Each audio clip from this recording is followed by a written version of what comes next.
व्यापारी और उसकी पत्नी ने अपनी प्यार की रोशनी सदा रोशन रहे इसलिए एक नियम बनाया था। उन दिनों लोग रातों को छतों पर मशाल जलाया करते थे ताकि घर आंगन में उजाला रहे और सोने के समय उन्हें बुझा देते। प्रेमी जोड़े ने तय किया था कि वे जब तक साथ रहेंगे तब तक उनके घर की मशाल जलती रहेगी। अब रात होते ही पूरे प्रदेश में अंधेरा हो जाता, लेकिन एकमात्र इसी व्यापारी का घर रोशनी से जगमगाता। इस प्रदेश का राजा एक बड़े से महल में रहता था। हर रात को सोने से पहले वो अपनी रानी के साथ महल के छत पर जाकर आसमान के नज़ारे देखता था।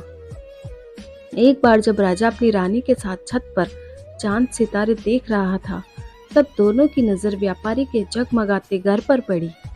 राजा और रानी दोनों ही उसके बारे में चर्चा करने लगे। राजा ने कहा, इस प्रेमी जोड़े में पति समझदार है, इसलिए उनका साथ अच्छे से चल रहा है। रानी राजा से सहमत नहीं थी।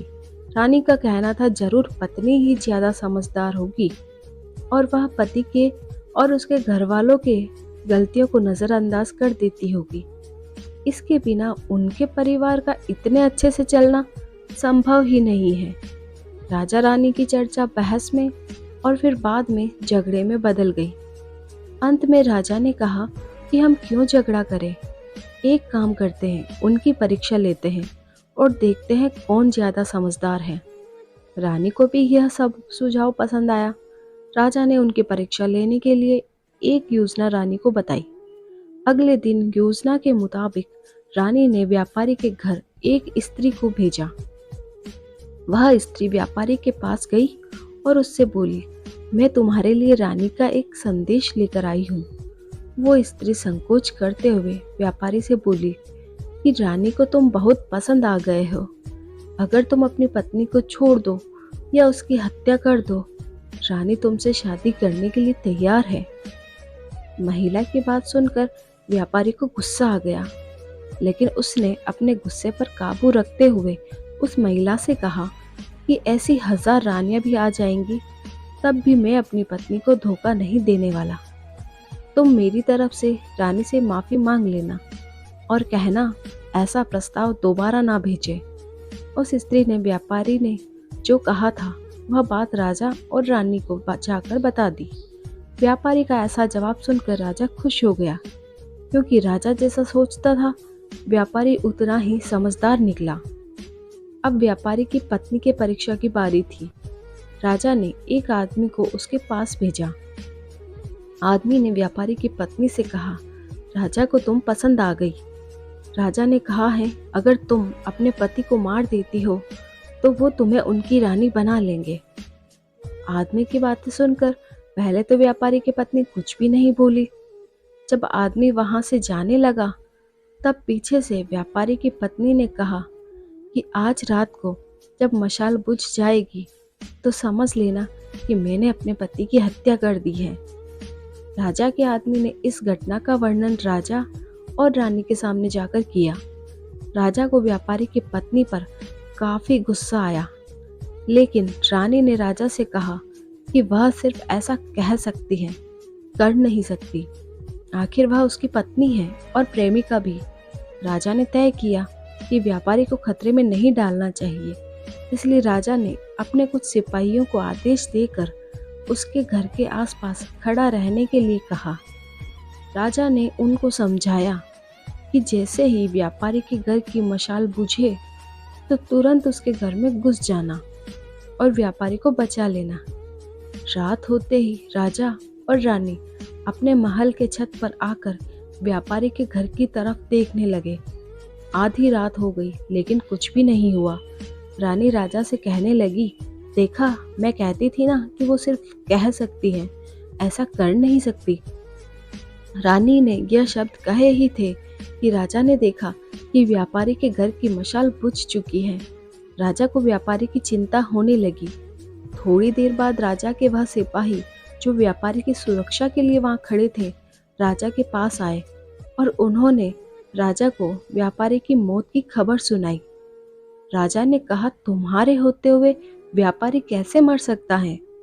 सिपाहियों ने कहा कि उसकी पत्नी ने दिन में ही जहर दे दिया था और रात को पति के मरने के बाद उसने घर की मशाल बुझाई, इसलिए हम कुछ भी नहीं कह पाए। राजा को इस घटना से न सिर्फ व्यापारी की पत्नी से बल्कि औरत जात से ही नफरत हो गई। व्यापारी की पत्नी की बेवफाई के विचार उसे पूरी रात आते रहे। राजा उस रात एक भी मिनट सो नहीं पाया। राजा को इस बात का काफी पश्चाताप हुआ कि उसकी वजह से व्यापारी को अपनी जान गंवानी पड़ी। सवेरे राजा ने अपने एक मंत्री को बुलाया और उसे आदेश दिया कि मैं शिकार करने जा रहा हूँ। जब तक मैं लौटूंगा इस प्रदेश की सभी महिलाओं को गला काट कर मार देना। राजा का ऐसा आदेश सुनकर मंत्री ने राजा को काफी समझाने की कोशिश की, लेकिन राजा उसकी एक भी बात सुनने के लिए तैयार नहीं था और राजा ने उसे धमकी दी कि अगर तुमने यह काम पूरा नहीं किया तो सबसे पहले मैं तुम्हें ही मौत की सजा दे दूंगा। राजा के शिकार पर जाने के बाद मंत्री काफी चिंता में डूब गया। जब मंत्री को कुछ भी नहीं समझ आ रहा था तो मंत्री सीधे अपने पिता के घर गया, जो पहले राजा के पिता के यहाँ मंत्री रह चुके थे और काफी समझदार थे। मंत्री ने अपने पिता को सारी बात बताई। बेटे की बात सुनने के बाद उसके पिता ने उसे कहा कि सबसे पहले तुम कहीं पर छुप जाओ, क्योंकि राजा जब लौटेगा और देखेगा कि तुमने उसका हुक्म नहीं माना है तो वह तुम्हें सजा देगा। मैं देखता हूँ किसी तरह राजा को समझाता हूँ। रात को जब राजा लौटा और उसने देखा कि उसके प्रदेश में सभी महिलाएं पहले की तरह ही अपना काम काज कर रही हैं, घूम रही हैं, तो उसे मंत्री पर बहुत गुस्सा आया। हर जगह तलाश करने के बाद जब मंत्री नहीं मिला तो राजा सीधे मंत्री के पिता के घर जा पहुंचा। राजा ने मंत्री के पिता से मंत्री के बारे में पूछा। मंत्री के पिता ने राजा को शांत करने के लिए पानी दिया, बैठने के लिए कहा और बाद में राजा से पूछा कि आप क्यों सभी महिलाओं को मारना चाहते हैं। राजा ने व्यापारी वाली पूरी कहानी मंत्री के पिता को बताई। मंत्री के पिता ने राजा से कहा कि आपने जो फैसला किया है मैं उसे सही या गलत नहीं बता रहा हूँ, लेकिन मैं जो एक छोटी सी कहानी जो मैं जब मंत्री था तब मेरे साथ घटित हुई थी वह मैं आपको सुनाता हूँ। उसे सुनने के बाद आप जो फैसला करेंगे वह हम सब मान लेंगे। मंत्री के पिता ने कहा, एक दिन मैं जंगल से गुजर रहा था। अचानक एक नकाबपोश घोड़े पर सवार होकर आया और मुझे बंदी बनाकर घसीटते हुए कब्रिस्तान लेकर गया। वह मुझे एक कब्र के पास लेकर आया। वहां पर पहले से एक कब्र खुदी हुई थी और एक सर कटा आदमी उस कब्र में था। उस नकाबपोश ने मुझे उस कब्र में मिट्टी डालने के लिए कहा। जब मैंने कब्र को पूरी तरह मिट्टी से ढक दिया तब उसने मुझसे बाजू में एक और कब्र खोदने के लिए कहा। मुझे लगा यह दूसरी कब्र मेरे लिए ही खोदी जा रही है।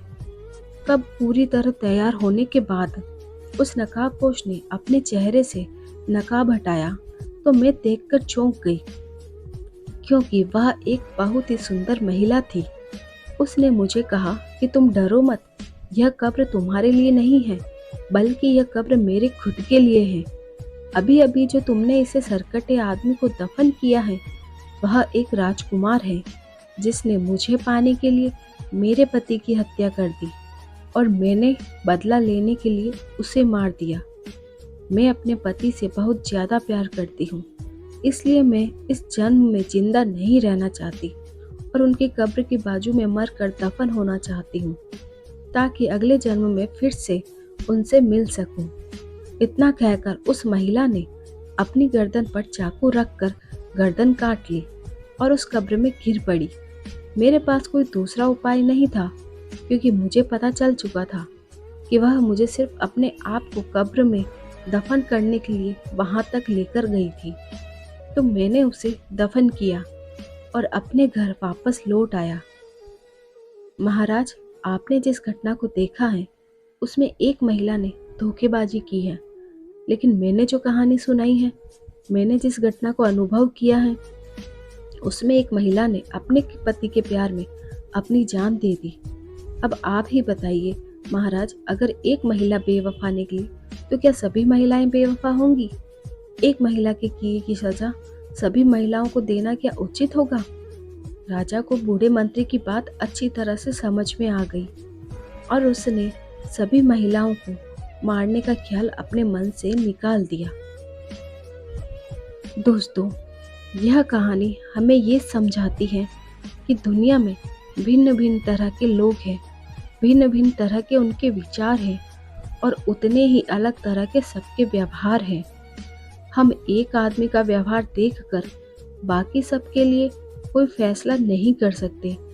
आज के दौर में यह बात बहुत अच्छी तरह से सबको समझनी चाहिए, क्योंकि आजकल ऐसा होता है कि जब कोई प्यार में धोखा खाता है तो वह सभी औरतों को या फिर सभी पुरुषों को नफरत की दृष्टि से देखने लगते हैं, सभी को एक ही तराजू में तोलने लगते हैं।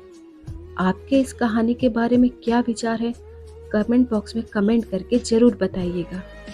और आपको हमारी ये स्टोरी अच्छी लगी हो तो इसे लाइक, शेयर और सब्सक्राइब करना ना भूलिए और बेल आइकन को प्रेस कीजिए ताकि हमारी न्यू स्टोरीज़ का नोटिफिकेशन आपको मिल सके। धन्यवाद।